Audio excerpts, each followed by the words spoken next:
Hello, my name is Julia Streets and welcome to DiverCity Podcast, talking about equality, inclusion and diversity in financial services. Welcome to this special extended episode discussing current events around race and racism.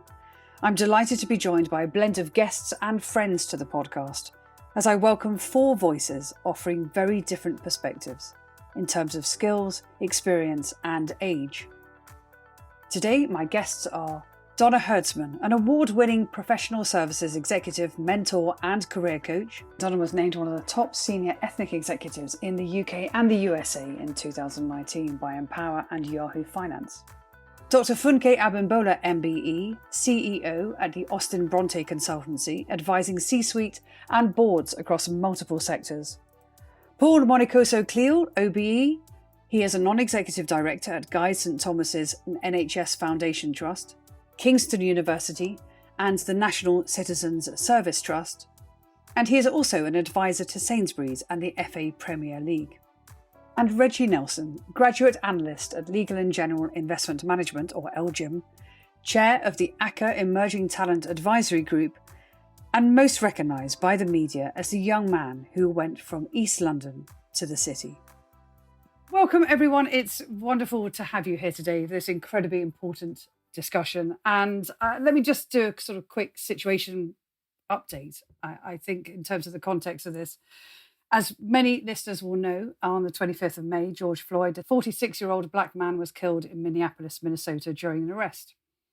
His death triggered demonstrations and protests in more than 2,000 US cities and around the world, all against systemic racism and spotlighting the Black Lives Matter movement. This inciting incident has given many Black people in the UK permission, freedom to respond by sharing their stories of racism. Everybody who listens to DiverCity Podcast will know that we take the subject of racism incredibly seriously. We believe that there is a horrific underrepresentation of ethnic minorities in the City of London, in the world of financial services. It is no coincidence our first episode talked about race, and it has been no coincidence that our second ever event with City AM also talked about race, second only to why diversity and inclusion matters. So therefore, I'm delighted to be interrupting our schedule to talk about why Black Lives Matter and to have this discussion today. So what I'd like to start really is, I was framing the situation there. And I would love to invite each of our guests just to offer some opening thoughts and to consider this from a variety of different perspectives, really. Funke, I wonder if I could come to you first of all. Would love to hear your opening thoughts. So what I would say, Julia, on this is that this perfect storm situation that we have has hit me in a way that I've never experienced. I spent the first 2 weeks after George Floyd was killed in floods of tears with my 17-year-old son. And we have never done that before. And he's been very involved with my diversity work and has been with me to events, and he's very aware of the issues.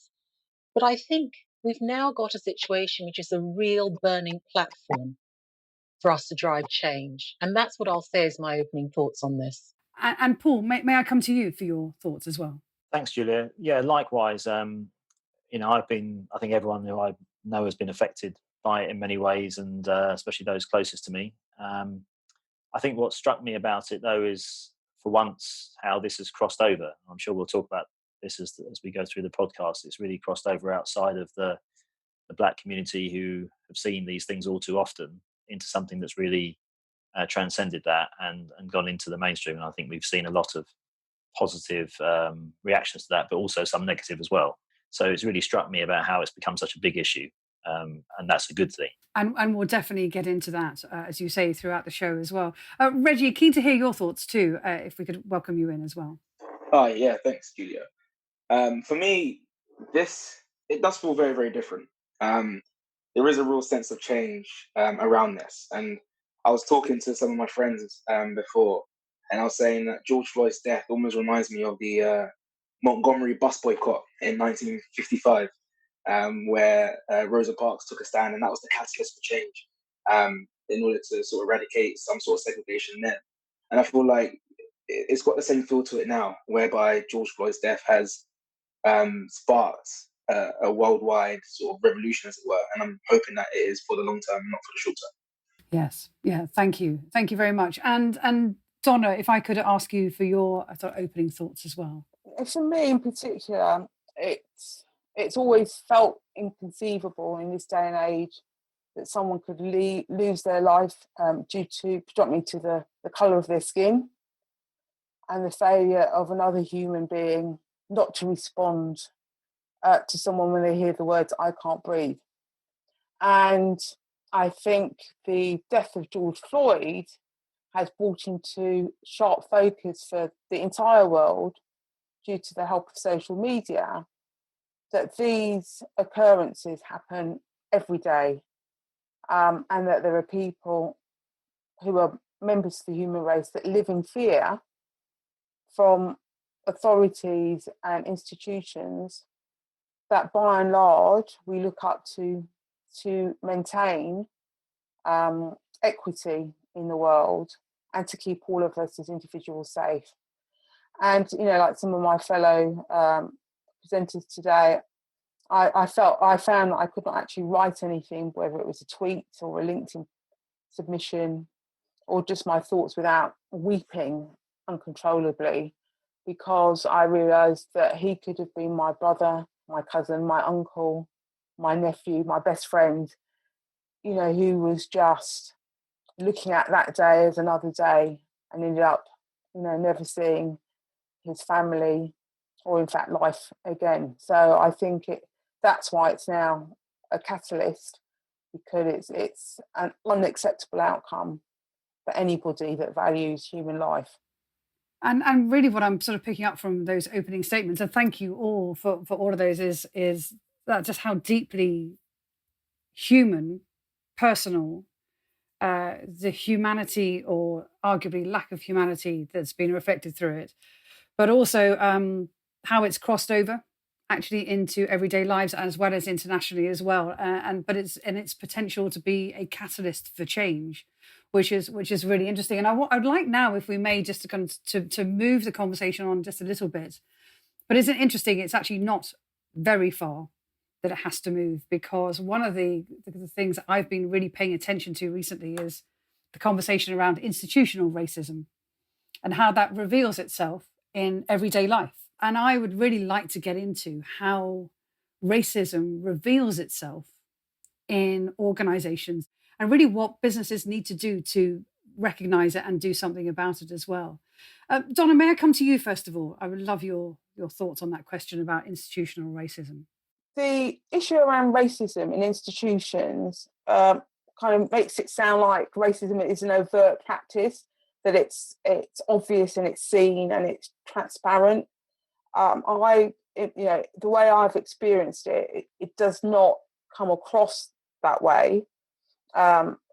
Occasionally, but not often. Often, I believe it's reflected and embedded in things like microaggressions. So that manifests itself, for instance, in non-white people. So I'm going to use that term, non-white people not being considered for roles at entry level into an organisation, not identified as potential talent, and therefore not given the opportunity, along with their white counterparts, to be developed and supported as they progress their careers. But I think above all, what does not come across is being anti-racist. And what I mean by that is when people do make statements such as, why don't you go back to where you came from, which I have faced at organisations, or, what was your holiday like at your father's land, which is again suggesting that, I'm not British, that nobody else speaks up. So for me, what's really important is that organisations recognise not just racism and the role of microaggressions, but have a culture where such behaviour is not tolerated, and if necessary, that those that exhibit those unacceptable behaviours are publicly highlighted, and whatever actions the organisations take are shared amongst everybody else.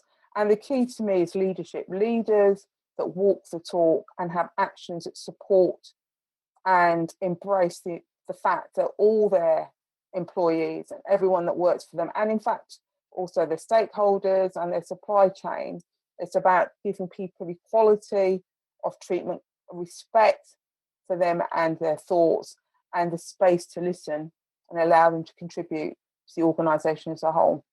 And it's interesting because the question of culture and leadership comes up a lot. But I think it's this important thing about calling out.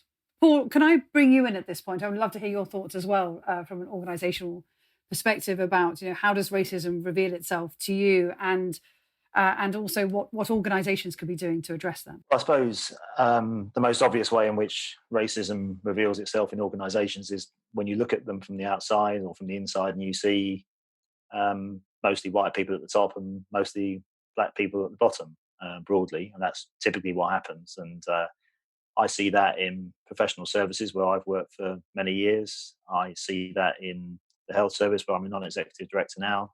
I see it in football where I do some advisory work. I see it in higher education where I'm a non-exec director too. So it's pretty much everywhere. That's the first thing. So the symptom's very clear. Sometimes reinforced by some of the points that Donna makes, I think, in terms of how then people see the world within that. So, when I was a partner at PricewaterhouseCoopers, people thought there were no black partners for a long time because they just assumed I wasn't a partner. So there's those reinforcing stereotypes that don't help.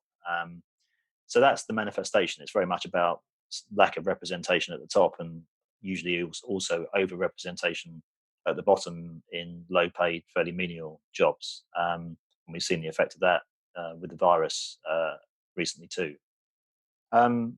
What encourages me about organisations, the ones that I'm involved with at the moment, is that, going back to the point I made about it crossing over, and you mentioned it too, Julia, I have, in my 30-odd years of working life, not heard white colleagues talk about systemic racism, institutional racism in private sector companies, for example. I've not heard them talk about white privilege either. These are concepts that are in books written by black people typically, and articles written by black people, and now they're being talked about pretty openly by senior, white colleagues of mine, and that really is the first time I've ever heard it. And I've been struck by how many of them, I think, genuinely have been shocked by lack of understanding, the fact that they've never had these conversations before.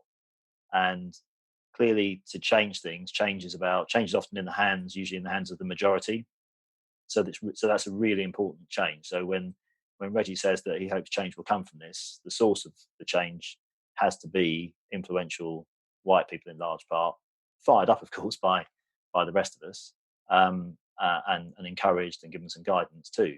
So that change could happen now if we get to a tipping point of enough people really starting to care, and the conversation has gone beyond black people talking to each other about these difficult issues into conversations that are, in the first instance, quite difficult and a bit stilted, but when the right environment is created, I think can be had, and people are beginning to listen and learn. And I think that gives us the opportunity to get some of that change that we know is long overdue, but very, very necessary. And Funke, I see you nodding on Zoom. Would you like to come in? Any additional thoughts? And then Reggie, I'd love to hear your thoughts on that as well. I absolutely and wholeheartedly agree with what Paul has just said.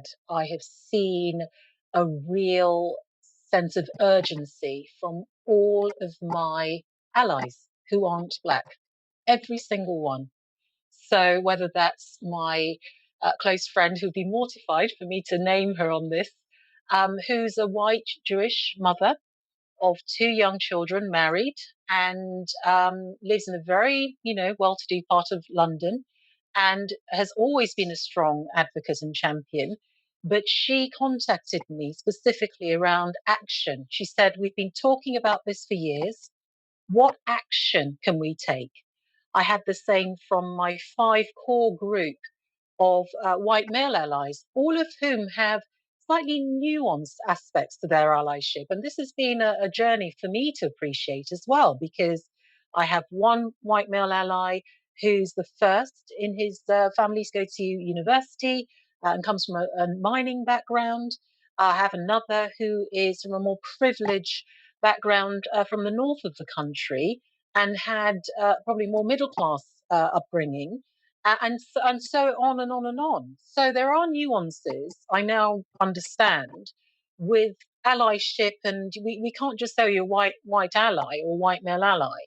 But the important thing I've learned, and this has been a real eye opener for me, is that all of them now recognize that whether or not they were aware that they had that privilege, the reality is they did have that privilege.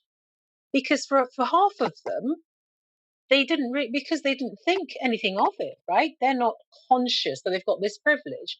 Whereas there are some who are very aware that they have privilege and therefore might be quite defensive about wanting to do anything to change that. So when we're looking at influencing change, we have to understand the finer nuances around allyship and how we can bring a significant minority along to be really quite militant. I mean, I use that word in terms of there's a compelling burning platform. And I'm very happy that my set of allies were there already, but it now makes me realize why I'd struggled with others in the journey within the legal profession. Now I get it. It's the nuances, and that's a key point. And can I just ask you to expand when you were talking about some of the action points that that one of your allies came to? Can I ask what advice you gave? So with one of them, I'd worked very closely with him at a former employer, a large global company. And this individual is a very senior leader now within the global aspect of this role. So he is incredibly influential. And before I left this organization, I'd co-founded a bursary scheme for underrepresented groups that was funded by the company. But we had many categories of underrepresented group, and BAME was this I think we called it ethnicity. This gentleman is now putting skin in the game. He realizes that we have to give additional weighting in the processing of the applicants to the Black applicants. He now realizes that saying BAME actually sort of is muddying the waters. He said, I've looked at the data, but the fact he's prepared to put a stake in the sand on this, you can imagine the sorts of conversations he's going to have around that, right? But I got a mess completely without me prompting. I hadn't been in touch with him because I was just in a hazy fog for the 2 weeks afterwards. So I actually hadn't contacted a lot of people because I was just finding it hard to process. But so he proactively contacted me with an action plan. And that's just one example of the many things he'd already done. So at this point, he'd already had the meeting to decide how they were going to change the criteria and the way that the judging was going to take place. So I hope I've clarified that that's just one example, but there are many examples. Well, first of all, it is encouraging to hear that there are many people who are of white privilege, such as myself, who are going, there's something we can do about that. To be taking an active action plan based approach to tackling it, rather than, because rhetoric is, well, of course, it is welcome to a degree, but actually we need things that are real and practical as well. And then also thinking about the nuances of allyship, which I think is also very, very interesting. Reggie, really keen to bring you in here for your thoughts as well on, again, to come back to the central question about how racism reveals itself in organisations, and then, again, thoughts to add to our other guests about things we can do about it. Yeah, it's been echoed. I feel like racism, especially institutionally, isn't sort of manifested at face value, but it is in different things such as lack of understanding, and from what I've seen, a lack of education around things like culture, which can sometimes lead to ignorance. And I say this because, I mean, I haven't been working for that long, right? But I was quite fortunate enough to do quite a few internships at various asset managers and hedge funds in the city. And I will never forget this. And I always tell the story because at the time it was funny, but now that I'm in this sort of bubble, I understand it a bit more. I arrived to my desk first day of my internship at a large firm, and I was doing introductions to my team. And this guy, still in touch with him today, lovely guy, he introduces himself to me and he asked me to introduce myself. And before I even said a word, he goes, "No, sorry, can you rap it for me?" And I stood there and I was like, why do you want me to? I didn't say it because I didn't know how to react, but in my head I was thinking, why does this guy want me to rap for him? And then at the time I laughed it off. It was funny. We're still in touch today, but the thing I go back to in regard to that lack of education, lack of understanding, can lead to ignorance, and it can be seen as, someone else might have taken it as, this guy's being racist. Why is he stereotyping me as someone that knows how to rap just because my wider community probably can rap? So I think just based on what people have said, but particularly what Donna said, it can manifest its way in different ways, essentially. Almost as you're saying it, I can hear it on a trading floor. I can hear it in the corridors of a glass and steel building in Canary Wharf. I can hear it in the streets of the coffee shops of the city, because this is the common language that people think it's appropriate to use, that reveals itself either explicitly or indeed, thoughts and biases that reveal themselves implicitly as well. Thank you all for all your thoughts there. And I think there's some very salient awakenings to be taken from that, and then also some very practical thoughts to be taken forward as well. As you can probably hear from my voice, I feel like I'm treading very delicately through this conversation, and I do actually want to come on later on to the conversation about language. So for listeners on the show who may well be feeling, as I am feeling as a person of great white privilege, is encouraging to hear some of the comments that have come out about the awakening. And I hope that our listeners will consider themselves awakened, but also in terms of the delicacy of the conversation as well. But that's never to take away from the importance of it as well. What I would like to now think about is how do we improve the ethnic minority representation within organisations? I'd love to begin to explore this from different perspectives. And so, Paul, I'm going to come to you to talk about board. Reggie, I'd love to hear your thoughts on entry level into the industry as well. Donna, leadership and ascension of leadership through the organisation, and Funke, picking up on a comment that came earlier about culture, if we would. Paul, let me come to you first of all. How do we change the mix at board level? Well, I suppose the short answer to that is deliberately. It won't happen by chance, for sure. It hasn't, and it won't. So one thing you can't do is just wait for it to get better. Sometimes you hear people talk about things like, well, as time goes on, then the situation will right itself. But that hasn't happened for a long time. It didn't happen with women on boards either. I mean, we were stuck at a very low level for a long time until people took decisive action, and that came through, I think, really the Davis Review, which then led ultimately to the 30% Club, and this notion that still might not be sufficient, but that we might be a good idea to have 30% of women on boards. And I think that caught on, and people took action and got relatively close to achieving it in many cases. So the Parker Review seeks to do something similar in relation to ethnic minorities, but for me the aspiration is insufficient for two reasons. Firstly, it talks about having one ethnic minority member on boards by about 2021, I think.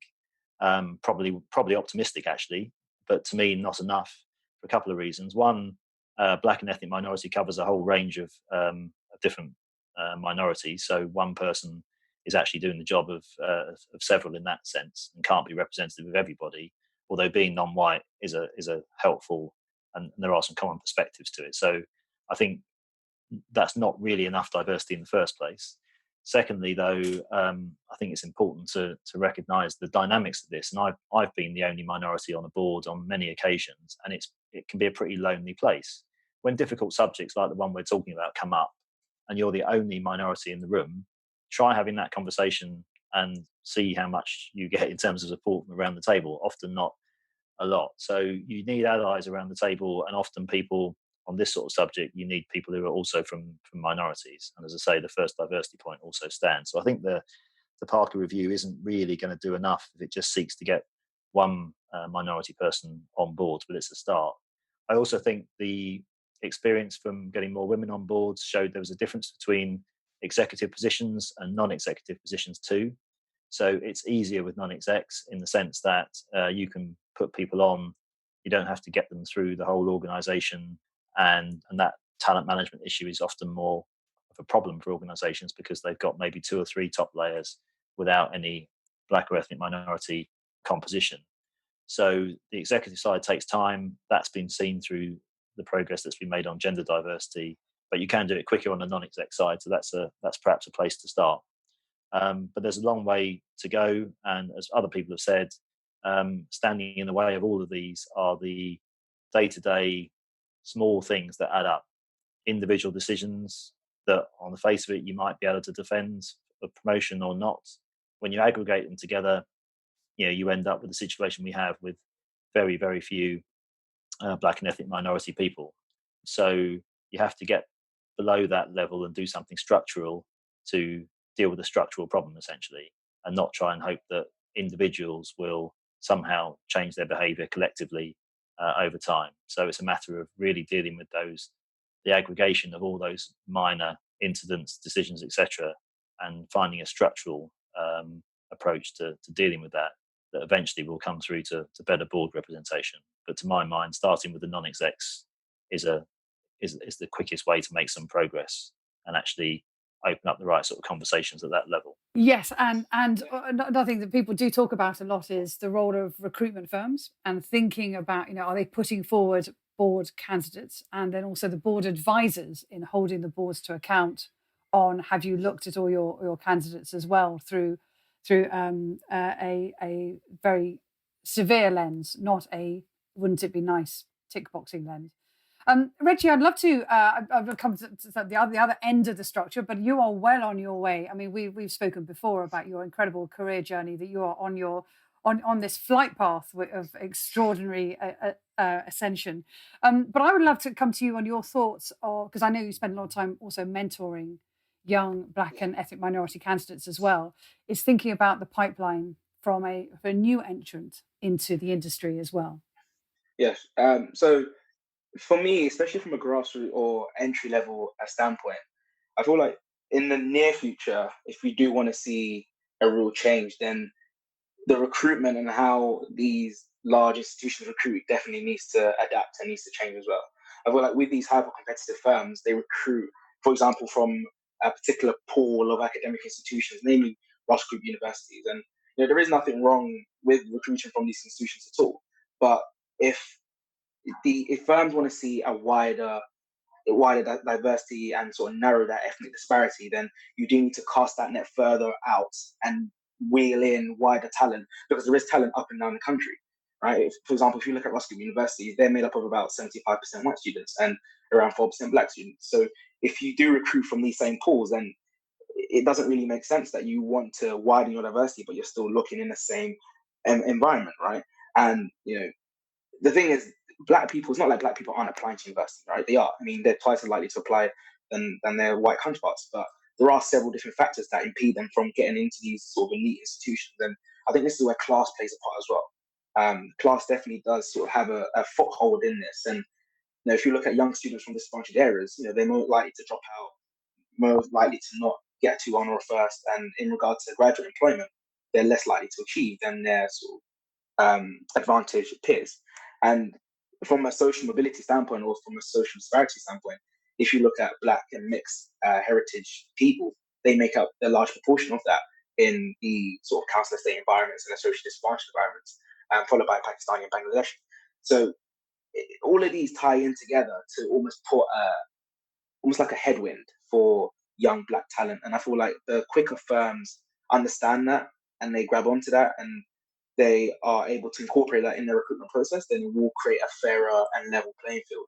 But I think the first thing is just to acknowledge that things do need to change, and the way that we recruit that do need to adapt, because there is, like I said, talent up and down the country. And just as an example, I went to a meeting once, and I remember someone said, "Oh, we need more Reggies in our firm," and it was really humbling to hear. Don't get me wrong, it was really, really humbling to hear. However, I sat there and I said, "You have no idea. Like, I am not an anomaly. There are tons of people like me on my council estate, but just will never be given opportunity." And to that point, I had to go and knock on doors to get my opportunity.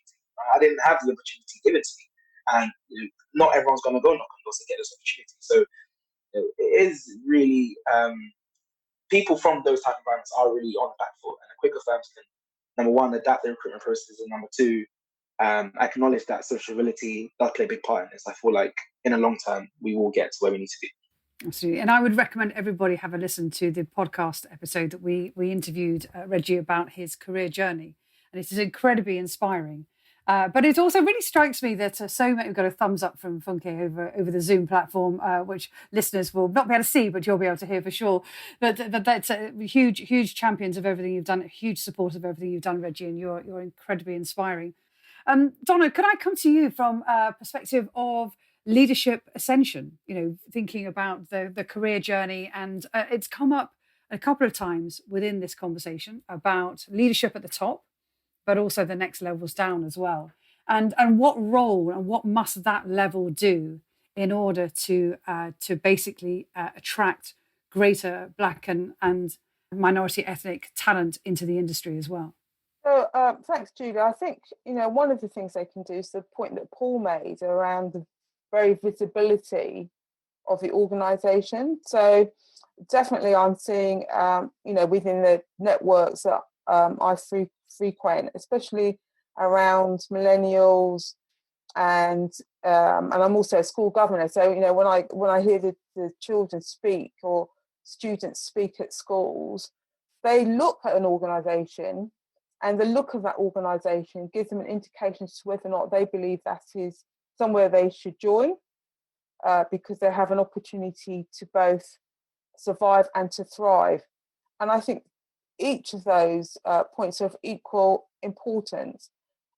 So clearly the harder it is to survive in an organisation, i.e. to progress and fulfil your dreams, requires a high degree of resilience.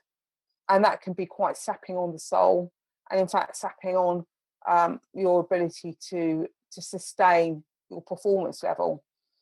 The opportunity to thrive is to be able to see a path, to be able to move up into the organisation where you can gain more influence and ideally help others follow behind you. But your ability to do that, I believe, is influenced by a couple of things. So one of the things when I look back on my career, the things that helped me progress as a leader was actually having what I call influential sponsorship.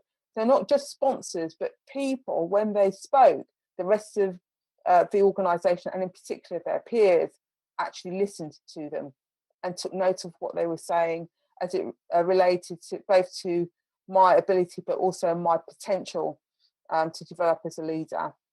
Access to business networks are critical. And what I mean by that is being able to sit in a board meeting when the board and senior leaders are discussing the things that are critical to the organisation's survival, their performance, their growth, gives you an insight that is not readily available.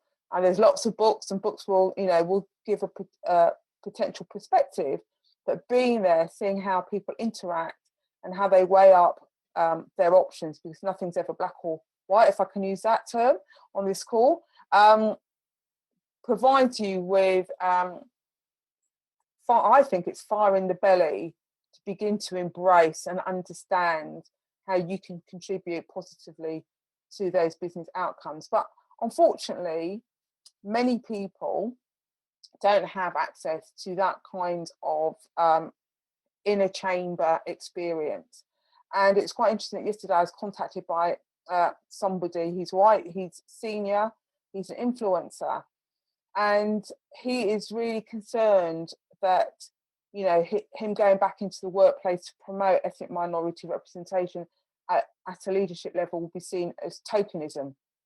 So coming back to the point that Funke made, that there is an issue, I think, about authenticity, that as organisations move forward and they want to support and promote ethnic minorities, the starting point is to treat them as they would their fellow white employees that they believe are talented and have leadership potential, but to look at the things that are blocking their ability to see them as equal and to address those blockages directly.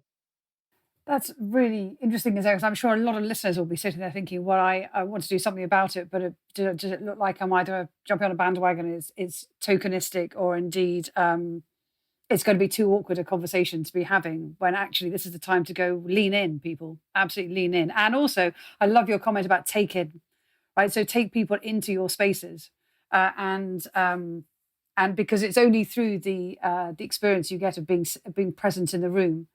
Of course, as you say, I love your expression about, puts the fire in your belly to see the potential in order to achieve it as well.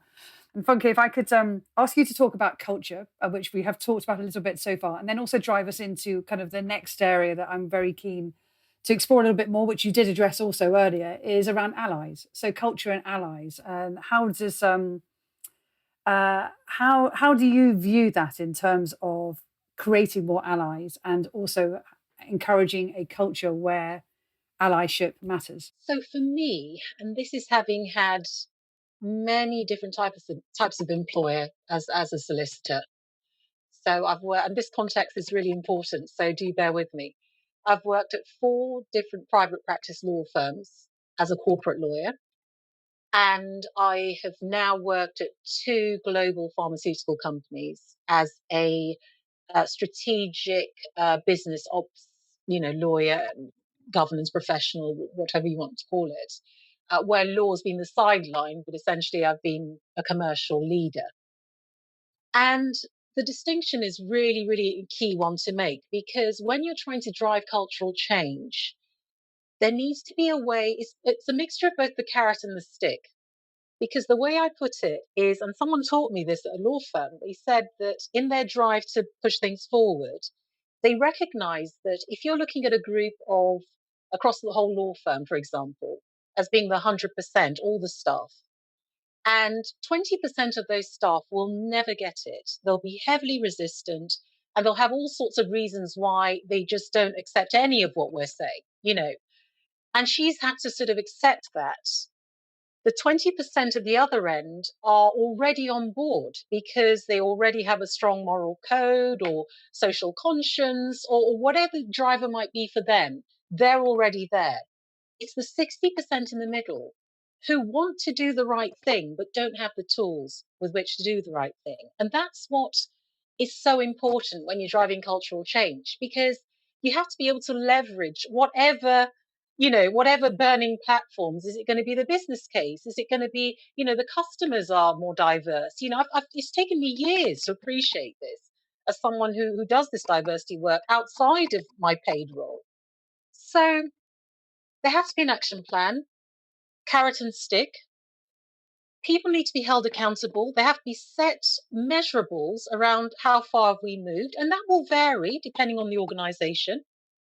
And setting corporate values that are linked into this. There's a whole piece, but without linking this to people's performance reviews, for example, and saying you won't get your pay rise, you won't get your full bonus, and hitting people in the pocket. For some people will actually be influenced by that.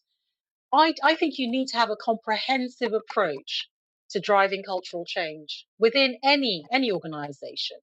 It's a lot harder to do this in certain business models because private practice law firms, it's a fee earning environment. So I was called the fee earner, as are all lawyers in that setting. And you are treated like royalty because you are generating fees. Everything lends itself to supporting the fee earners, and everyone else is almost secondary to that. That's a profit center. So you've got to guard that. When you move into industry, so in the pharmaceutical industry, it's completely different. The sales guys, who are the equivalent of the fee earners, they're not treated, everyone's bonus in the same way. Everyone is motivated by how well the company does, irrespective of whether or not they are directly generating revenue. And that's a crucial change because there's a sense of shared vision behind reaching that common goal. Whereas, unfortunately, what happens in fee earning environments is that because of the actual structure, it's a lot harder to have that. So moving to industry was an inspiration for me because I saw that this is what, is possible. But it means challenging the fee earning and other similar environments where the actual system, the actual way that revenue flows, etc., doesn't lend itself well to the utopian ideal that I described earlier of having a comprehensive plan around driving cultural change. And I think that needs to be sort of thought through very carefully in terms of, what kind of organisation do you want to be, which ultimately is going to attract the best talent as a whole. Interesting, really, really interesting. Can I just pick up on the question about allies? And actually, I would love Reggie to bring you in here as well about kind of why what allies can do and what role allies play in this as well. Yeah, for me, allies play a huge part. Sometimes even more than those that are being affected, because sometimes those allies are the voices that are going to be heard. For me, I can only use personal experience for this. Quentin Price, who, for those that know the story, he's the guy's door that I knocked on. He's a white middle class man, and I turned up to his house. I'm a black kid, working class environment. I didn't have much growing up at all. The disparities between our lives were so evident on face value, but he was able to. It's been 6 years now. Take me from this kid from a council estate that was excluded from school and had trouble with law and all the rest of it into a corporate finance analyst that travels the world to help change, right? And it was because of his visibility and the guidance that he gave to me. He was able to show me what was available, number one. And because of that, he gave me the guidance and I was able to go out and do whatever it is I needed to do. And that essentially transcended into hope, right? So in terms of allyship, I feel like the allies that make a difference are the ones that really provide visibility, they provide that guidance, and essentially provide hope that things can change. And I use my personal example because it's quite close to me. But those principles can be translated into the topic of institutional racism. It can be translated into various different things, like in the workplace, and really making that tangible change. And of course, it's wonderful hearing Donna's comments earlier about having somebody whose voice is really listened to. And I'm sure that was absolutely the case in yours, where other people kind of woke up. Can I ask you, did you find that because of the caliber of your ally and the seniority of your ally, that others also not only took notice, but also changed their behaviour, which would be ultimately be hopeful? 100%. At the time, Quentin was he was like a senior managing director for BlackRock, which is the largest asset management firm in the world. And I'll never forget the first day I went into BlackRock. I was the youngest person there. I was an insight there. I was a college student. And I looked a mess. My tie was really short. I had this Nike side pouch. And I didn't go there prepared at all, right? And someone asked, you're quite young. How did you get there? I said, Quentin allowed me to come to the insight day. And as soon as I said his name, their face lit up. Quentin. And obviously, I don't know about hierarchy and I don't know about, how it works in these institutions. I'm just name dropping here. And you can see the difference in people's faces when you say those names.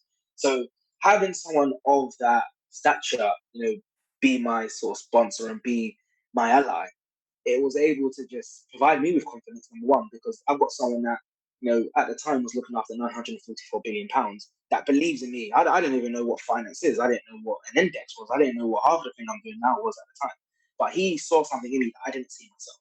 And that allyship was crucial for my development, because it's almost like if someone who I have met for at the time about a month believes in me, then how can I not believe in myself? And if you was to use that example into the whole concept of change, if someone that is an ally believes in change so much, that almost provides us with hope that we can change something as well. So having those people with a big voice does make a huge difference, 100%. And to everybody who listens to this, we have listeners all over the world who are literally sitting there thinking, I wish I could do something. I wish I could do something. Actually, there's right there is one thing you could do tomorrow, is to become an ally, to get out there and actually take people into rooms and really sponsor them. And if you have the voice that people are going to be listening to, is your responsibility. And actually, having a voice is a privilege. It's not something to abuse. And this is a great way in which to inspire hope and change across organisations as well, which is really exciting. However, of course, I was saying earlier about, you'll also notice in my energy and my voice is, I'm an optimistic, hopeful individual. And as I've been trying to pick my way delicately through this conversation, there is a conversation to be had about language. And Donna, I would really love to come to you on this question about, people are concerned about the terminology and the language around race and naturally perhaps want to back away from it. My argument is get straight in there and get it wrong. And if you do it with the right intention, somebody will set you straight as well. But Donna, may I come in to bring you in at this point to hear your thoughts about language and race? I think it's an interesting topic.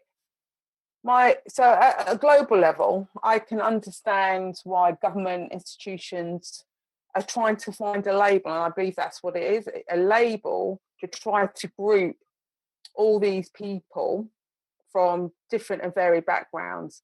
And that title they've come up with is BAME, Black and Asian Minority Ethnic. But I think, as Paul said earlier on, during this discussion, that covers a myriad of different people from different cultures, from different backgrounds. And in some ways, it's not recognising or giving recognition to the fact that as people, we're all very different, with different combinations of life experiences, different things that have contributed to our lives. So, for instance, my mother, has often told me that my great aunt, who I clearly never had the pleasure of meeting, was white, and but you wouldn't know that for looking at me, because clearly people see, when they look at me, they see a black woman. So my concern about language is that it avoids or gives an excuse for people not to spend time to get to understand other people and their background. And I think, as we look at the world, and intersectionality and integration becomes more and more of what we see today, if we fail to take the opportunity to get to know people and their backgrounds, then we will continue to exclude people who will feel that they have no home whatsoever, or they can't relate to BAME as a title that reflects them. They can't relate to white because they themselves are not white. And we are just providing, unfortunately, an opportunity where we never get to the point of looking at anti-racism as something that no longer exists in our society, because we've excluded people from society and from an ability to express themselves in a way that is comfortable and that others will listen to.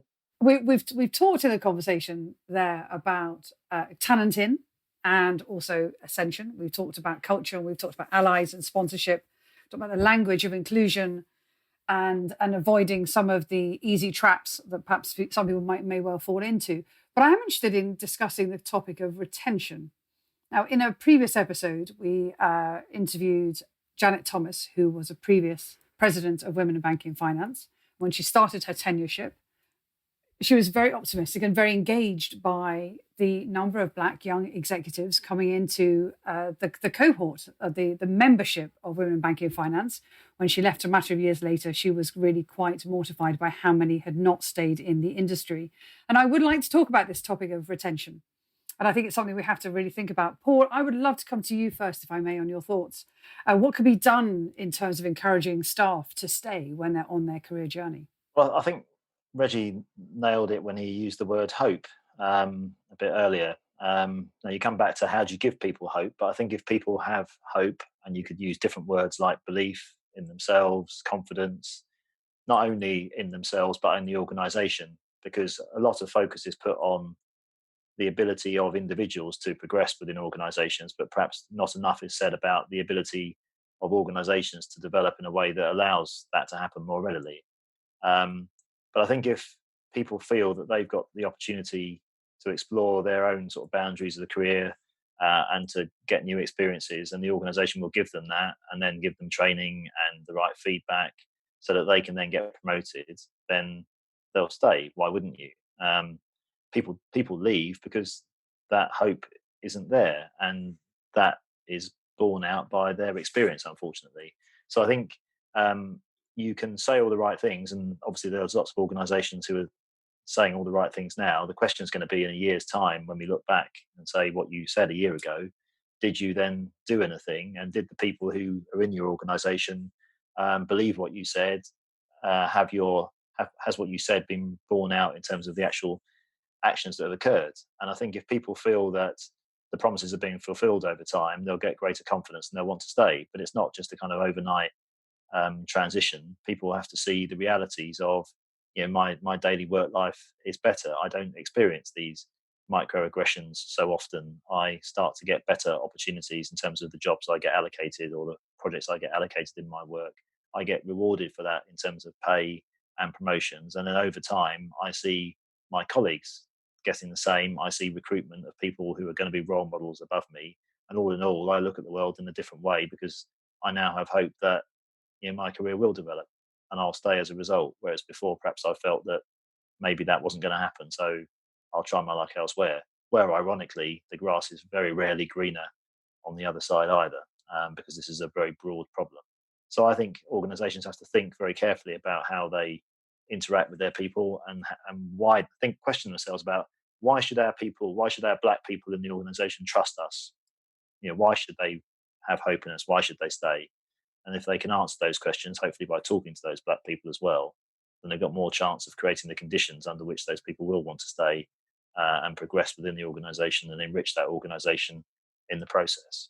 Reggie, from your experience of kind of being at the younger end of the career journey, let's just say, and as you look ahead and you talked earlier about hope as well, and you're hearing what Paul's just said as well, is there anything you'd add to that that organisations really need to think about when they're talking about young black talent? Yeah, I think education is one of the first things. And from a person that's starting off my career, when I can see that an institution is really trying to educate themselves on what is happening and the major issues and trying to target the issues, for me, it's promising and it does give you that sense of hope.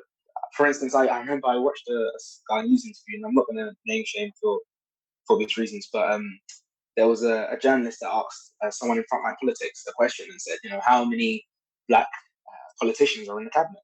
And they responded with something along the lines of, there are a lot of BME representation in the cabinet, for instance, Rishi Sunak and Priti Patel, right? And they almost masked away in that the acronym of BAME, right? And for me, if that happened in my organization, I wouldn't be too pleased with that, because the specific issue that was asked is about black employees, let's say, but then it's digressed into this category of BAME. So back to the point I was saying on education and having the genuine care.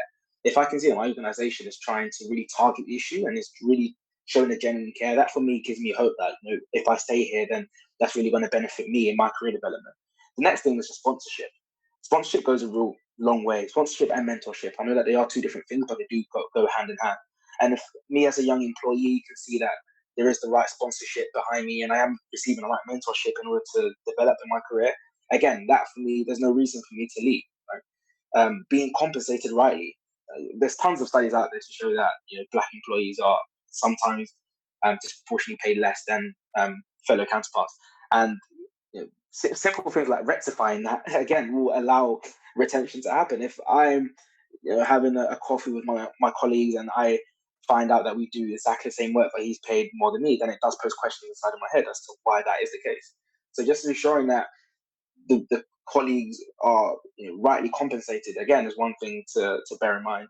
And also back to the point that Paul said, just career development. If I can see that I'm going to be developing in this organization, in this sector, then there's no real reason for me to depart. And if I can see that there is the right visibility, there is the right representation there for me, that does give me motivation to carry on and want to develop my career. So I think all these are, incumbent upon the sector to really put in place. And if institutions can put that in place, then it will definitely help with retention, particularly from an entry standpoint. Wonderful. Great. Well, this has been an incredible conversation. It's been nearly an hour when I've been more than happy to extend the usual length of the discussion because this is so important. It's been really rich with insight as well, thinking about leadership and culture and allies, and you say sponsorship and mentorship. Also thinking about the carrots and the sticks and the structures and the organizational change that can happen, the personal accountability as individuals and leaders in the industry. And then also thinking about how we can support career journeys and actually lean in and step up to the conversation. So this isn't a conversation, it's actually an action plan as well, which has been incredibly useful.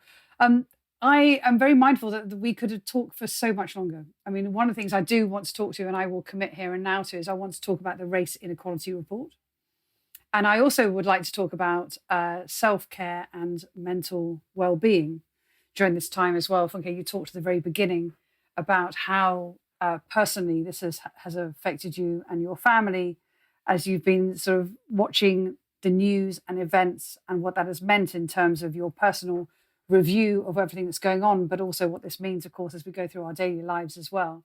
I would love to just wrap up with just some final closing comments, really. we've talked about hope. We've talked about being optimistic for the future as well.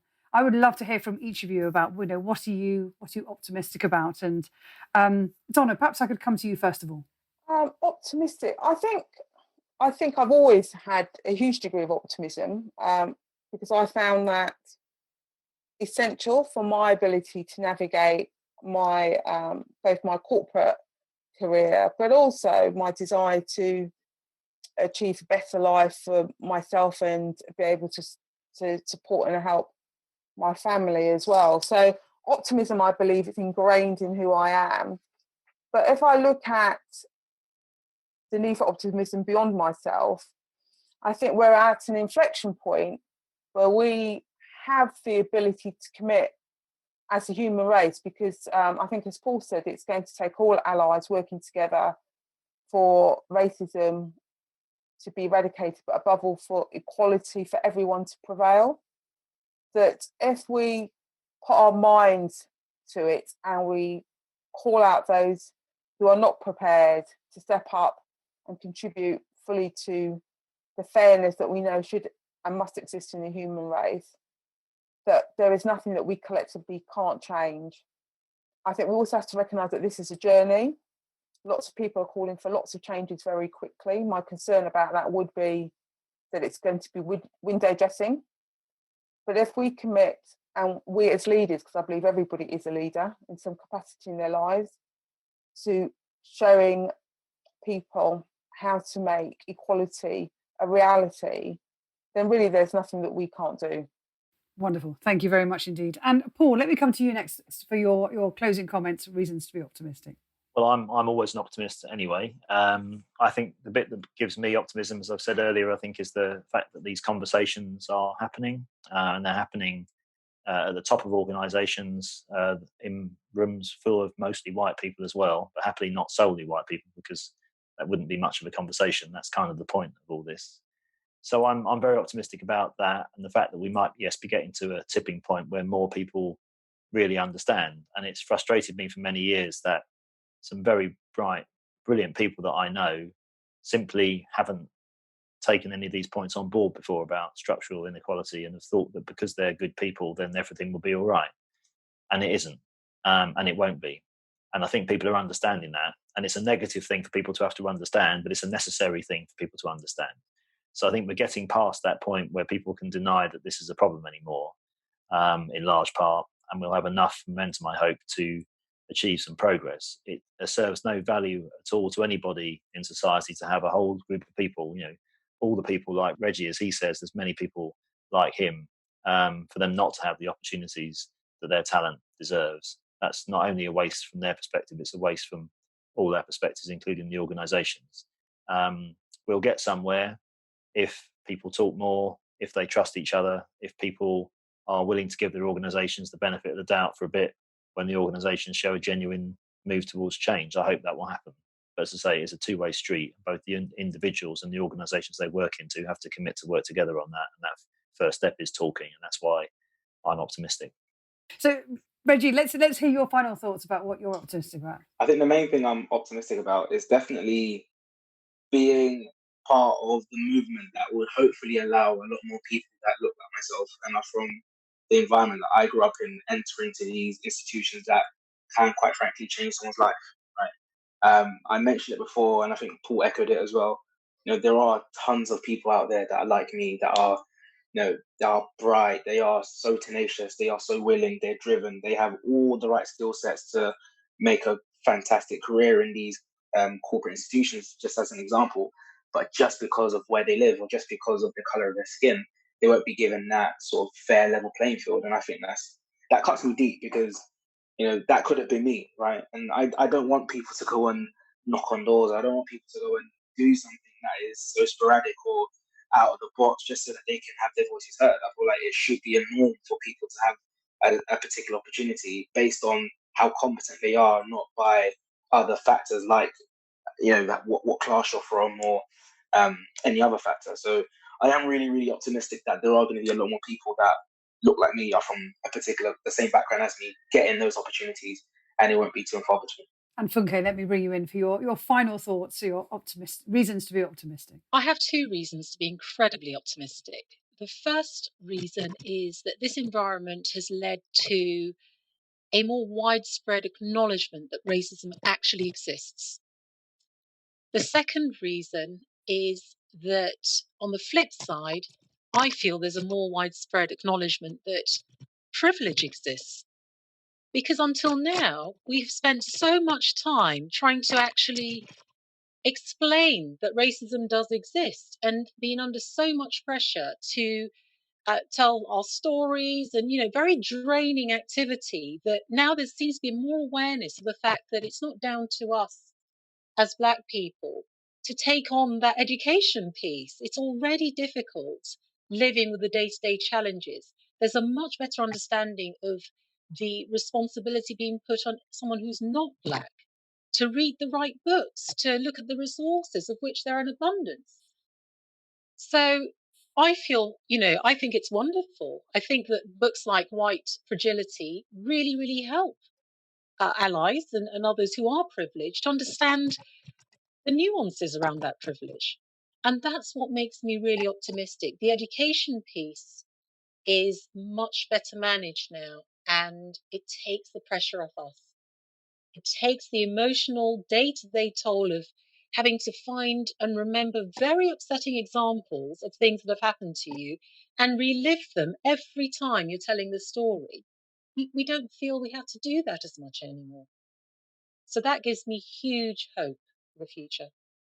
It has been the most fantastic conversation. I can't tell you how grateful I am to all of you individually for all your thoughts. We've looked at this conversation from many, many different perspectives, many different lenses. As I said before, lots of very practical insights and recommendations, but also bringing very sort of personal career journey perspectives as well. Paul, Funke, Reggie, Donna, thank you all so much for being on the show today. My name's Julia Streets, and thank you as always to everybody for listening to DiverCity Podcast.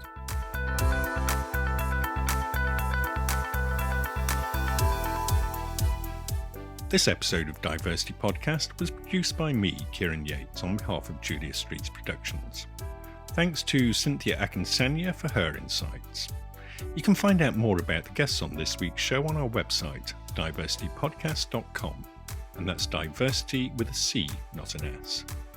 Whilst you're there, you can also sign up to our newsletter for all our latest updates. All our episodes are available in Apple Podcasts, Spotify, or your favourite podcast app. If you enjoy DiverCity Podcast, remember to share on social media and give us a rating or review. It really helps promote the show to a wider audience. Finally, our Twitter handle is @DiverCityPod. Thanks for listening.